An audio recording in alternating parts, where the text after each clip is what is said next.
Namaste Acharya ji, Namaste Professor. I watched your recent video, Loving Your Fake Lifestyle. In that video you used two words. One is abuse of consciousness and another was corporates are dehumanizing the employees. In that context I wanted to ask you, this dehumanization actually is not only happening in corporates, but I think it is something that starts with the family itself. And the second thing is the abuse of consciousness. We are aware about the gross forms of abuse of consciousness, but we don't know much about the subtle forms of abuse of consciousness. This is one part of the question. Second part is, this is like little paradoxical. Now we see the world is moving towards destruction and climate change. Now all the students who are studying in higher institutions, they are going to join all the corporates that are part of the problem. So how do we help these students to make them aware that where they're going and investing their life is actually pushing their contribution of their life towards the destruction of the planet? And at the same time, we could also talk about the subtle forms of abuse of consciousness. You see, to use human thought, feelings, energy, any resources available to the human being for any end objective other than liberation is actually abuse of consciousness. When you are physically alive, you are said to be conscious, right? Yeah. So abuse of consciousness is simply abuse of life. To use your life for any final purpose other than liberation from various kinds of bondages, including your biological instincts and ignorance, is what is abuse of consciousness. What is gross abuse of consciousness? What is subtle abuse of consciousness? What is gross, what is subtle? That which the eyes can easily perceive and the ears can easily hear and the skin can touch is said to be gross. Whereas that which can only be imagined, ideated or conceptualized is said to be subtle. So when you are using material in the hope that material will give you lasting fulfillment, that is gross abuse. When you are dabbling in theories and concepts and ideas and think that ideology is of some kind, that which we call as love, that too is an ideology, because that is not real love, that's a thought, that's an idea, that's an image. So when you go about this usual business of love, that is a subtle abuse of consciousness. And when it comes to the question regarding corporates, that students pass out and then they serve the same corporations that are directly or indirectly responsible for much of the tragedy today unfolding on this planet. Well, the answer should be obvious. Before the students sit for their placements, there has to be a sufficiently long workshop or a trimester long course that deals with the various industries and if needed takes up case studies pertaining to the regular employers. Why not? Don't we take up case studies that deal with specific companies? But there we want to know how well they are doing in their marketing strategy, how their SHRM is proceeding, or what kind of cost accounting or financial management systems do they use. we should also have case studies that take up, for example, their environmental record. Students should know the firm that they are opting for, to what extent is it life friendly? To what extent is your employer consciousness friendly? Students should know that. But that kind of case study is neither written nor taught, whereas that should be a very important thing. It is very possible that if you open up the entire kundali of a very lucrative employer, the employer might have to return empty-handed from the placement cell. Or maybe I am just being wishful. Maybe the students would still go for that company in spite of knowing everything.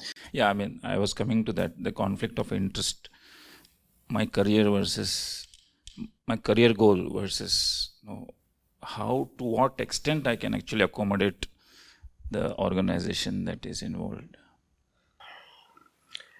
You see, in an ideal sense, obviously you should not spend a second at an improper place. But then life is not ideal. Ideas are just thoughts. We might seek freedom from all our constraints, but our immediate fact is that we are operating within constraints. So, with all your honesty, and only you can answer it fully, with all your honesty, try your best to use your constraints in a way that your constraints are loosened. Right now I am speaking in constraints. My fellow professor, my friend here, he too is speaking in certain constraints. We started at a specific time. We'll have to end at a specific time. And there are 1,000 other practical and worldly constraints at every moment, wherever you are, whatever you are doing. The goal therefore has to be to operate in a way within your constraints that you make your way out of the constraints. As they say, if you are lost in a thick, dark jungle, what do? You'll have to move within the jungle. Within the jungle. But you have to move within the jungle in a way that takes you out of the jungle. The jungle is there, we cannot wish it away. At the same time, we cannot turn this into an alibi. What do? I was born in a jungle.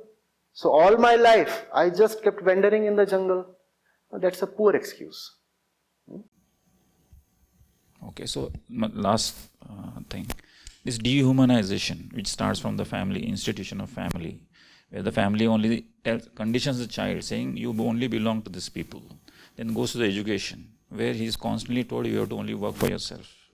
And then when he comes in that kind of a state, it's like very difficult to even realize for that person to what extent the conditioning has gone into. Then the ones who have realized must try to make it easier for the ones who have not realized but have the potential to realize.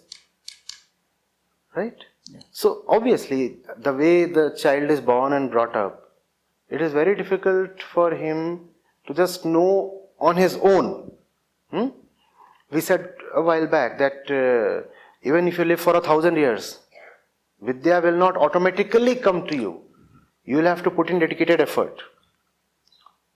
But then if there are people who have begun opening their eyes to whatever extent, it is then their responsibility to create conditions in which the child, the next child born, has it easier than they had. So create institutions, modify our habits.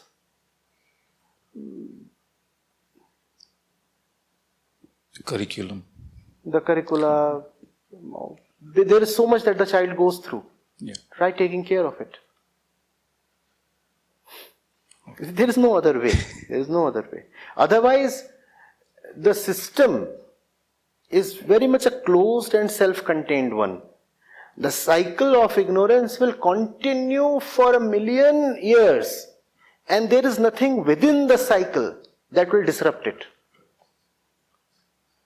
Right? It can just continue. You have tribesmen who have been living in a particular way, completely unchanged, since the beginning of civilization. Yeah. Nothing has changed. The indigenous people. Yes. Right? Yes. And not only have they not changed, many of them actively and very aggressively resist any external contact. If you want to get in touch with them, you will be met with bows and arrows. Yes. So that's the way of Prakriti, physical nature. The responsibility, therefore, belongs to those who have begun knowing. Those who do not know are also free of responsibility. Just if I can just add one sentence on nature and how the businesses are sort of assaulting the nature and all that. I was only wondering, I keep saying this to my students all the time. This whole idea, let us protect nature, is a Western lens to solving the problem. In fact, I keep telling my students, I discuss also in my courses sometimes very seriously and so on. I think the only education we need, nature needs absolutely no helping hand from ordinary mortals like us. My favorite example is in 3 hours in 2013, a place called Kedarnath, the clock was owned by 150 years. That's all nature can take its own act. So I think the education that we need, which we are also trying quite seriously, I think we should know that we need to be very responsibly, that Paraspara Bhava, which in Gita they talks about, I think that's the kind of thing that maybe required. I will just add that on the top of this conversation. That's quite fundamental to the whole thing. You see, we have that ego. And that ego, to address its own lack of contentment, wants to use the entire world. Because everything exists so that it can be used by me. So we use all the physical nature, right? And the feeling is of control. I will control it. I will control it for my own welfare, right? I am smart. I am wise. I am not doing well. I am internally bankrupt, and yet I am very smart and very wise. So I will decide how to use the entire planet. But after a while, it becomes very difficult to avoid seeing that I have totally destroyed the planet. So what do? I still operate from the point of my doership. I say I was the one who destroyed the planet, and now I remaining who I am, I will redress the destruction. You are the destroyer. How will you suddenly become the savior? It's just that the doership knows no limits. Sometimes you say that I am hacking the jungle down. Sometimes you say, oh, I am now going for reforestation. So deforestation and then reforestation. So he's saying here, you leave the forest alone. You neither need to deforest nor reforest.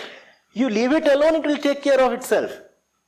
Your reforestation, mind these words, is probably as bad as your deforestation. Or maybe even worse, When you are such a drunkard in the internal sense, your consciousness is totally deluded. Do you even know the right meaning of help or redressal of a grievance? Do you really know what the forest needs? A fundamental question. Have you ever known what you really need? Do you know what you need in life? Then how do you know what the forest needs? But the ego and its arrogance know no limits. So you say, I do not know my own needs, but I know what the forest needs, so I'll go and reforest. Your reforestation might actually be worse than your deforestation. Why can't you just keep your hands away, hands off? That's what is needed. But that's something we cannot tolerate to live with. The realization that I am a sick person and my first duty is to take care of myself. I'm not someone who should go about doing this and that in the planet, winning territories, or helping people or this, that, you are in no position to help anybody. Not that helping is bad. But if the surgeon himself is in a drunken state, God save the surgery. Not even God can save the surgery.